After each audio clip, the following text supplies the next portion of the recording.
The FIA is making changes to 2026 F1 cars to stop them reaching 400 kilometers an hour. Verstappen gets accused of toxic behavior. Do consider subscribing to the channel. Let's get into the latest F1 news. Formula One is about to change forever. And if you think today's cars are fast, just wait until 2026. Because according to Mercedes team boss Toto Wolff, the new generation of F1 machines could hit monster straight-line speeds that we've never seen before. And today, we're going to break down what that really means, why it's both exciting and dangerous, and how it could completely reshape the future of Formula One. But before we dive in, let me ask you this. When you picture the fastest Formula One cars of all time, which era comes to mind? The V10 screamers of the early 2000s, the turbocharged rockets of the 80s, or the hybrid beasts of today? Well, the answer might be none of the above, because the 2026 cars could combine the best of all those eras: raw speed, futuristic tech, and maybe even a touch of chaos. So here's the headline. The upcoming regulations in 2026 will introduce a brand new power unit design with a 50-50 balance between electric power and internal combustion. That means cars will rely far more on electric energy than they do today. On paper, that sounds great for sustainability, but here's where it gets wild. The reduced drag combined with new engine mapping could mean these cars absolutely fly down the straights, potentially breaking speed records. Imagine a car blasting down Monza's iconic main straight, not at 350 kilometers per hour, not even 370, but possibly 400 kilometers per hour in an open-wheel car. That's not racing speed, that's fighter jet territory on the ground. Now let's pause here, because if you're thinking that sounds incredible, you're not alone. But if your second thought was, wait, isn't that terrifying? Then you're also right. See, Toto Wolff isn't the kind of guy who throws around dramatic claims for fun. He's sounding the alarm. Because yes, the new engines will give us insane speed, but cornering could become a completely different story. The cars might be rockets on the straights, but without enough downforce, they could turn into sliding, unpredictable machines in the corners. And in Formula One, that mix of extreme speed with reduced stability can be a recipe for disaster. Now let's dig a little deeper. Why are these changes happening? Formula One is trying to strike a delicate balance. On one side, they want to stay at the cutting edge of technology, showcasing hybrid and electric power that speaks to the future of road cars. On the other, they need to keep the racing exciting, safe, and unpredictable enough to entertain fans. But here's the psychological twist. Humans are fascinated by extremes. We're drawn to danger, as long as it's someone else taking the risk. And that's exactly why news of these monster speeds grabs our attention. It taps into the part of our brain that craves spectacle, that wants to see the impossible pushed just a little further. But at the same time, it sparks fear, because we all know the cost of mistakes at those speeds. That tension between excitement and fear is exactly what makes this story so gripping. Now let's ask the big question. What happens if the FIA gets this wrong? Think about it. If the cars are too fast in a straight line but can't handle corners, we could see less wheel-to-wheel racing and more cautious driving. Nobody wants that. Or worse, drivers could be put at unnecessary risk. Remember, F1 has made massive safety strides since the tragedies of past decades. Halo devices, stronger chassis, better barriers. Safety is at an all-time high. But physics doesn't lie. And when you're approaching 400 kilometers per hour, the margin for error shrinks to almost nothing. So while these speeds sound legendary, the FIA will have to fine-tune the balance to avoid creating cars that are spectacular but unsafe. Let's play devil's advocate for a moment. What if they get it right? What if 2026 ushers in the fastest, most advanced, and most competitive era of Formula One ever? What if these monster speeds come with new overtaking opportunities, dramatic slipstreams, and nail-biting duels down the straights? Imagine a world where every race feels like Monza on steroids, where drivers slingshot past each other at ridiculous speeds, and fans sit on the edge of their seats wondering who will brake last into every corner. That's the dream scenario, a perfect storm of speed, technology, and pure adrenaline. But here's where psychology kicks in again. As fans, we don't just watch Formula One for speed alone. We watch it for storylines, for rivalries, underdog victories, heartbreaks, and triumphs. Speed is thrilling, yes, but it's the human element, the bravery of a driver pushing the limits, the risk of an overtaking move, the drama of a last-lap showdown that makes us care. And that's why this story matters. Because if these 2026 cars really do hit monster speeds, the sport could be reshaped into something we've never experienced before. And whether you love it or hate it, you won't be able to look away. So where does that leave us? We're standing on the edge of a new Formula One era, an era that promises both incredible innovation and serious challenges. An era where cars might hit speeds once thought impossible, but where safety, competition, and excitement all hang in the balance. Toto Wolff's warning is clear. The future of Formula One could be breathtaking, or it could be dangerous. And the decisions made between now and 2026 will decide which path the sport takes. So now, I want to hear from you. Do you think these monster straight-line speeds will make Formula One more exciting than ever? Or do you think the FIA is playing with fire? All right, buckle up, because today we're diving into one of the most tense and human moments unfolding in F1 this season. Lewis Hamilton's rocky ride with Ferrari and the internal struggle that's been bubbling behind the scenes. Imagine being a 7-time world champion and moving to Ferrari, thinking you've made the ultimate career leap, only to find yourself unexpectedly saying you're useless and suggesting Ferrari consider replacing you. Sounds like a meltdown, right? But what if I told you it wasn't a meltdown at all, but a powerful message? That's what's being said by none other than Juan Pablo Montoya. And today, I want to unpack what's really going on with Hamilton and Ferrari and why this moment matters for him, the team, and all of us watching. Let's start with what actually happened. At the Hungarian Grand Prix, Hamilton could only manage a 12th place qualifying finish and race result. In frustration, he called himself useless and even said Ferrari might be better off changing the driver. That was the moment the media called it a meltdown. But then came Montoya, insisting, no, this wasn't a collapse, it was a message. Montoya, a former Williams and McLaren driver, believes Hamilton's outburst was strategic, a way of saying to Ferrari, if you're not listening, maybe we're done. He argues Hamilton isn't getting the feedback or attention he needs. Ferrari, he says, is rigid, traditional, politically steeped, and Hamilton is used to something different. At Mercedes, it was all about results. Montoya even points out that Hamilton has been sending documents to Ferrari, stretching to provoke change, not throw in the towel. On the other side, team principal Fred Vasseur urges calm. He downplays the meltdown label and points out the fine margins. Hamilton missed Q3 in Hungary by just 1/10 of a second. That tiny slip turned into a dramatic weekend. Vasseur also says Hamilton is a self-critic, sometimes too extreme in his reactions, especially to the press, but that he usually calms down once back in the briefing room. But this isn't just politics and strategy, it's human psychology. Hamilton is under immense pressure.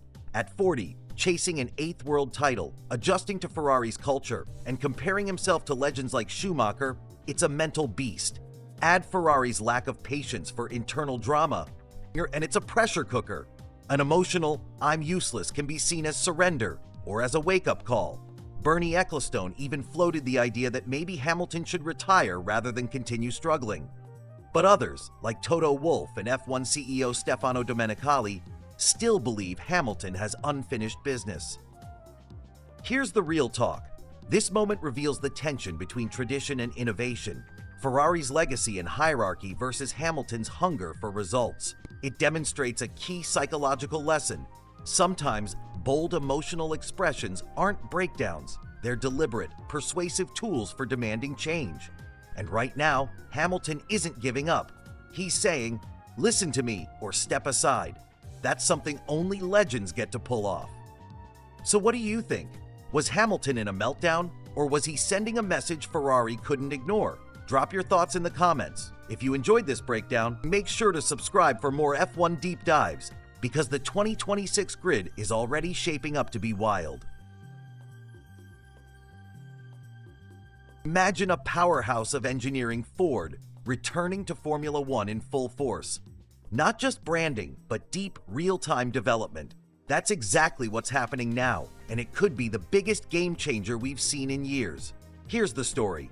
Ford and Red Bull powertrains are now deeply intertwined, not just in the electric side, but across nearly the entire 2026 F1 power unit. That includes the internal combustion engine, the turbo, battery systems, control software, and even the analytics. Originally, Ford's role was meant to focus on electrification, things like battery chemistry, inverters, and motor control systems. But that changed fast. They've now expanded into combustion engine production too, sending parts daily from Dearborn, Michigan to Milton Keynes for development.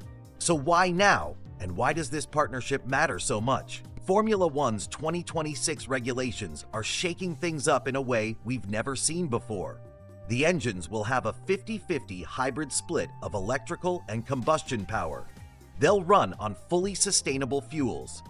The electric side, known as the ERS, will be producing nearly 3 times as much power as it does today, and the internal combustion engine will be trimmed down to balance it all. Ford saw an opportunity here, a chance to flex its modern EV and software expertise on the world's biggest motorsport stage and to feed those insights back into the cars regular drivers will use on the road. But can Red Bull and Ford really keep up with rivals like Ferrari and Mercedes? After all, those teams have been building engines for decades. Christian Horner admits Red Bull is at a disadvantage, 70 years behind in experience, but he believes their focused approach could level the playing field. And Ford is confident too, emphasizing that their 2026 engine team is dedicated only to this project, with no distractions. What's really at stake here?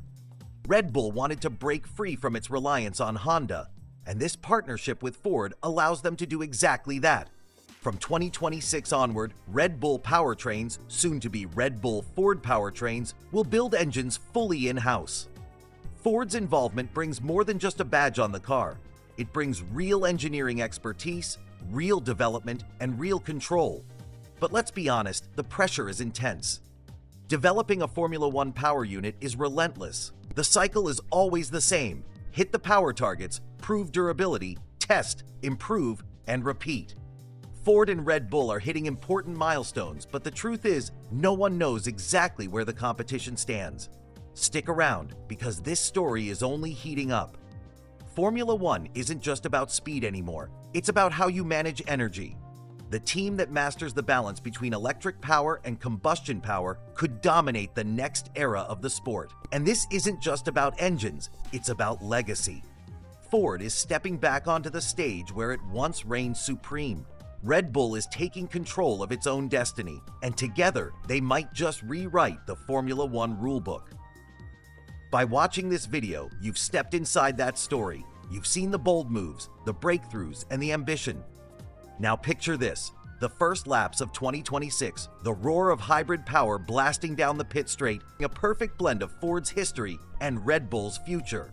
If you're hyped about Ford's return and what it could mean for Red Bull and for Formula One's next generation era, make sure to subscribe, drop a comment with your predictions, and buckle up, because 2026 isn't just a race, it's a revolution. Ever wondered what happens behind the scenes between Formula One's fiercest rivals? Today, you're about to discover a psychological tactic Max Verstappen used to get under Lewis Hamilton's skin. A mind game so subtle it changed the power dynamic in their rivalry, and almost nobody noticed it at the time. Picture the 2021 season. The pressure is unbearable.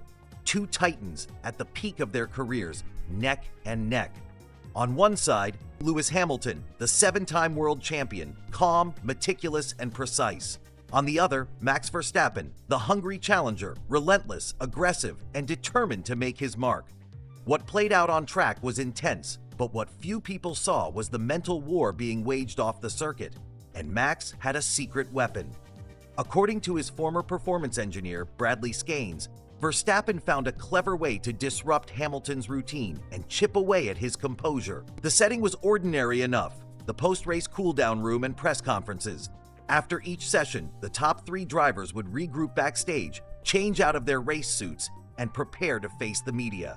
Hamilton, as always, had a system. He would take his time, carefully changing, adjusting his look, staying composed before stepping out in front of the cameras. But Verstappen noticed something.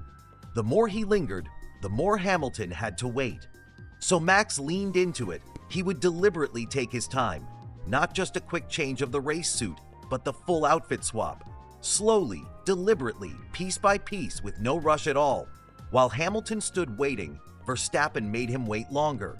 What looked like casual preparation was actually a psychological jab.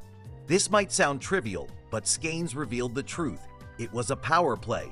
His exact words were, "It was just a power trip thing to say, we're not waiting for you anymore. The baton's passed, and we're taking over from here." That is textbook psychological warfare. A subtle but powerful signal. Control of time, control of the stage, control of the narrative. Why does this matter? Because at the elite level, the mental game is often the deciding factor. Every driver on the grid is fast. Every champion has skill. But the ability to gain a mental edge, to tilt your rival off balance, that can swing the entire momentum of a season. Hamilton, accustomed to a certain respect as the reigning champion, suddenly found himself forced into patience by the new challenger. Verstappen wasn't asking for respect. He was demanding it without words, through action. This is what psychologists call an assertion of dominance. It's nonverbal. It doesn't need explanation. By making Hamilton wait, Verstappen flipped the power dynamic. It wasn't just about racing anymore. It was about control. And once you see it through that lens, it becomes clear how much those quiet backstage moments mattered. Think about it in your own life. How often do we underestimate the importance of small gestures? Who speaks first in a meeting? Who controls the pace of a conversation? Who decides whether others wait or whether they themselves hold the floor? These tiny dynamics shape how power is perceived. Verstappen's move reminds us of a truth. Control the tempo, and you control the perception of power. The context makes it even more dramatic. This was 2021, one of the most intense and controversial seasons in Formula One history. Every race mattered, every detail counted. Verstappen and Hamilton were locked in battle until the very last lap in Abu Dhabi. The margins were razor thin, so even a minor shift in mindset, a slight crack in composure, could make a world of difference. For Verstappen, that extended outfit change wasn't vanity. It was a statement. I belong here. I am not your understudy, I'm your equal, and maybe I'm already ahead. Now imagine being Hamilton in those moments.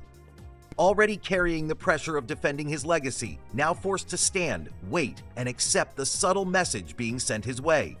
The frustration would be silent, invisible to fans, but powerful, because this wasn't something you could fight with speed or strategy or experience. It was psychological pressure. It was designed to corner him mentally. This story is more than just an F1 anecdote. It's a reminder that in life, competition isn't always about the obvious battles. Sometimes it's the unspoken moves, the patience tests, the quiet signals that decide who holds the advantage. Verstappen didn't just fight Hamilton on the track. He tested him in the margins, in the waiting rooms, in the spaces no one else was watching. And in doing so, he took a slice of control. For those chasing success in any field, the lesson is clear. Yes, talent matters. Yes, hard work matters. But never underestimate the role of perception. Sometimes, the way you carry yourself, the way you claim your space, the way you control the tempo, those things shape how others respond to you. Presence, not just performance, can tilt the balance in your favor. Max Verstappen understood this instinctively, and that instinct helped him carve out his place at the very top of the sport. His tactic was simple. Take your time, make others wait, and remind your rival that the stage belongs to you now. For Hamilton, it was an irritant. For Verstappen, it was empowerment. For the fans, it was invisible. But for the rivalry, it was everything. So next time you think about dominance in Formula One, don't just look at the overtakes or the lap times. Look at the subtle signals, the silent gestures, the moments off the track where psychological battles are fought and won. Because in the end, champions aren't made only on Sundays. They're made in the spaces in between. If you found this behind-the-scenes mind game as fascinating as I did, make sure to hit the like button. It helps more fans uncover these hidden stories from Formula One. And if you're not subscribed yet, join us now, because we'll keep exploring the rivalries, the psychology, and the untold details that make this sport more than just a race. What do you think Hamilton was feeling in those moments? Did Verstappen's tactic give him the edge? Share your thoughts in the comments. I'd love to hear your take. And don't miss our next episode, where we'll dive into another unseen psychological battle that reshaped the world of sport. Thanks for watching. Until next time, remember this: the boldest moves are often made in silence.